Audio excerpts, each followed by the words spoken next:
welcome back to writing my 10th book. So here we are, I have outlined said book. So yeah, I've finished the outline. Last time I walked you through kind of how I've been doing my outline. I'd have the formula for it. This time I just keyed in the points. Did it always work? No.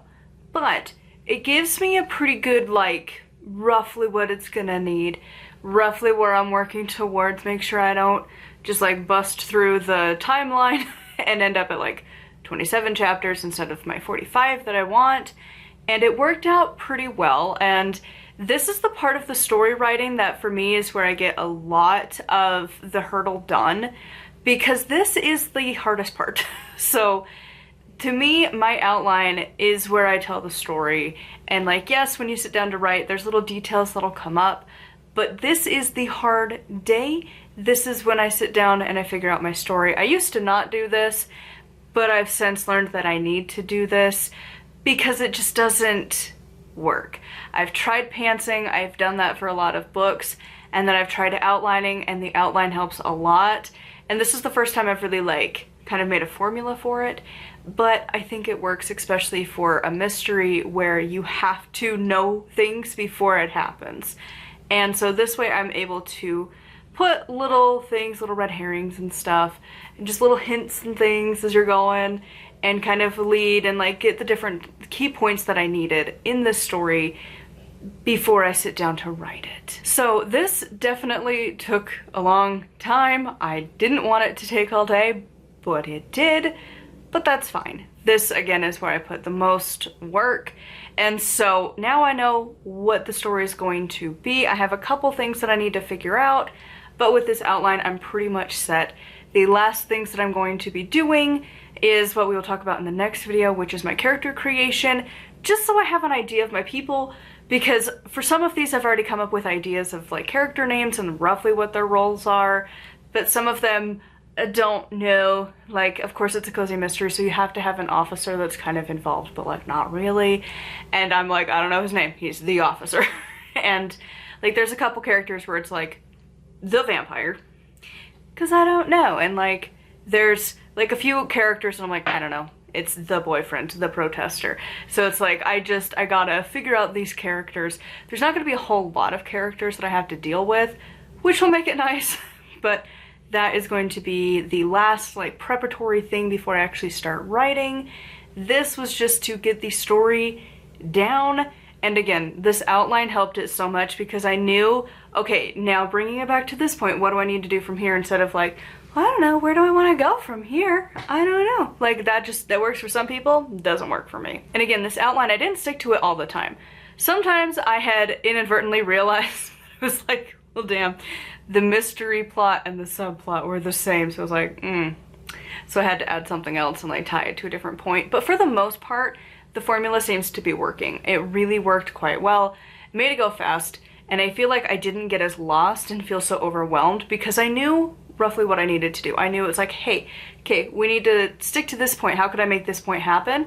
That made it easier instead of being like, I don't know, how do I get to here? I need to drag this out. Something needs to happen here. I don't know.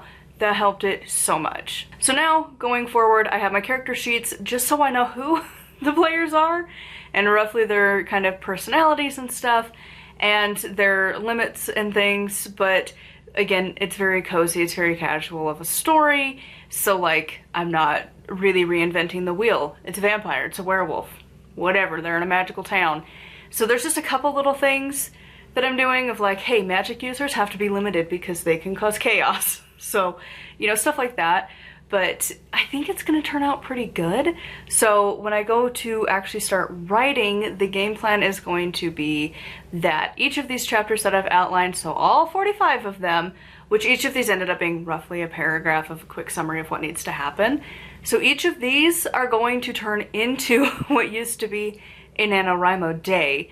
So these are going to be 1,667 words, but it's going to surpass the usual because obviously it's 45 instead of 30. So this puts my overall word count goal at 75,000 words.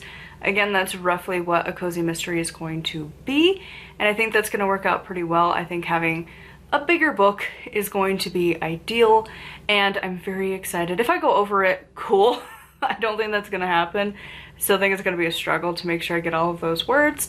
And right now I'm timidly trying to plan for about 3 chapters a day. And again, each of those chapters being 1,667 words, which is a lot, but I think I can do it.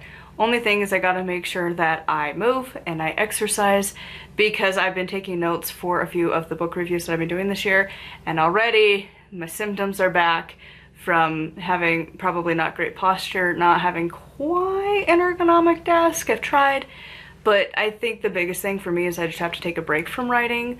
So I think that goal is going to be like, write a chapter, do some exercise, write a chapter, do some more exercise, write a chapter, do some more exercise.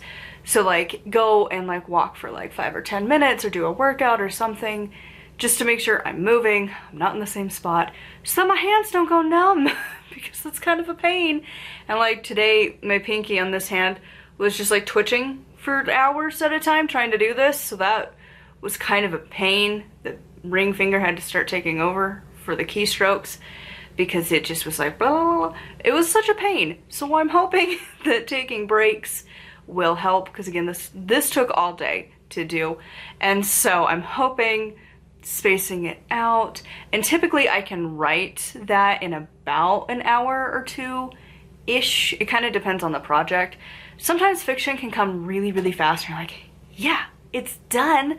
It's been like 30, 40 minutes, woohoo. And then sometimes it's like trying to move a fat cat and it goes nowhere forever, and it's just that rolling fat cat on a treadmill, and it's like 3 hours or more for one chapter. So I'm not sure where it's gonna end up. I think reading and just writing more in general is going to get that quicker, but the current goal right now is to do 3 chapters a day, 5 days a week, and then by the end of this month, I will have a completed draft. And during this time, I'm also going to be editing book 9. So yeah, this will then be scooted over to publishing next month, and then next month I'll be writing, you know, continuous cycle. But these initial steps is where I spend most of my time, because from here on out, it's usually my first draft is not too horrific anymore. Doing these outlines, doing all this prep work seems to help it so that I don't have to spend a lot of time on it. And with rapid release, you need to figure out your system that's going to make it go the fastest. And that's what seems to be working. So anyways, I would love to know how your writing is going in the comments down below. Make sure to like, comment, and subscribe. If you want to check out my books, they are linked down below. Don't forget to leave a review. It helps to let all of the algorithm gods know to buy my books.